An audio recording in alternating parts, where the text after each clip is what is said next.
নমস্কার, আমার নাম পুলক বর্মন। ইউনিভার্সিটি বিজ্ঞান ইঞ্জিনিয়ারিং কলেজের বিএড শাখার প্রথম অর্ধবর্ষের ছাত্র।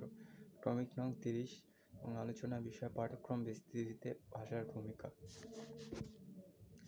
ভূমিকা বা ইন্ট্রোডাকশন। পাঠ্যক্রম হলো শিক্ষার একটি অঙ্গ।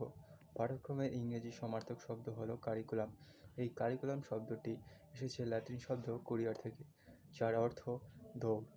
ইংরেজি কারিকুলাম শব্দটির অর্থ হলো নির্দিষ্ট লক্ষ্যে দৌড়ের পথ।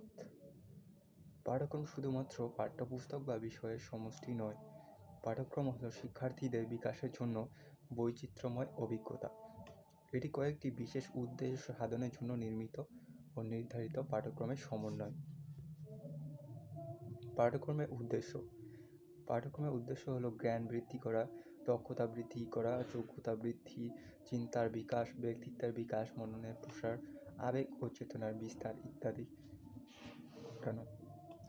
পাঠ্যক্রম সম্পর্কে ক্যানিংহাম বলেছেন, পাঠ্যক্রম হচ্ছে নিজস্ব স্টুডিওতে বসে নিজস্ব আদর্শ অনুযায়ী শিল্পীর অধীন বিষয়কে গড়ে তোলার যন্ত্র।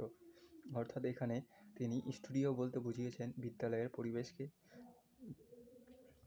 আদর্শ বলতে বুঝিয়েছেন যে উদ্দেশ্য বা লক্ষ্যকে, শিল্পী বলতে বুঝিয়েছেন শিক্ষক শিক্ষিকাদের এবং বিষয় বলতে বুঝিয়েছেন ছাত্রছাত্রীদের। এছাড়া পাঠ্যক্রমের প্রধান উদ্দেশ্য হলো শিক্ষার্থীদের ভবিষ্যতের জন্য প্রস্তুত করা। তবে শিক্ষার্থীর সকল প্রকার দক্ষতা ও চেতনা বৃদ্ধি করার জন্য প্রয়োজন হয় সুনিশ্চিত ও সাবলীল ভাষার।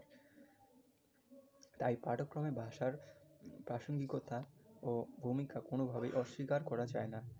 শিক্ষার্থীদের সর্বাঙ্গীনভাবে বিকাশের জন্য ভাষার সঙ্গে পাঠ্যক্রমের মেলবন্ধন ঘটানো প্রয়োজন। পাঠ্যক্রমে ভাষার ভূমিকা বা role of language across the curriculum. পাঠ্যক্রমে ভাষা হবে সাবলীল। পাঠ্যক্রমের শব্দভাণ্ডার হবে সুনিশ্চিত। বিষয় অনুযায়ী ভাষা বা ভাষার জটিলতার মাত্রা নির্ধারণ করা প্রয়োজন।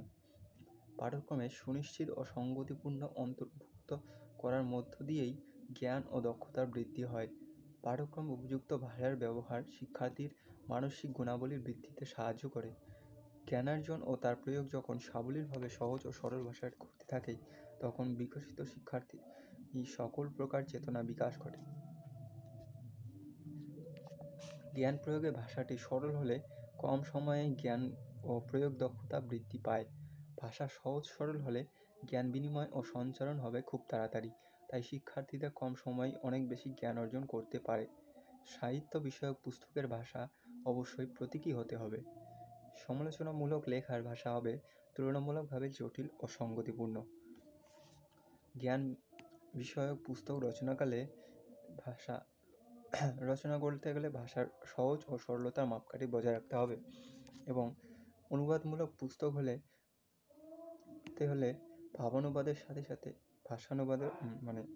ভাষানুবাদের সাথে সাথে ভাবানুবাদও দরকার। সকলকে ধন্যবাদ। নমস্কার।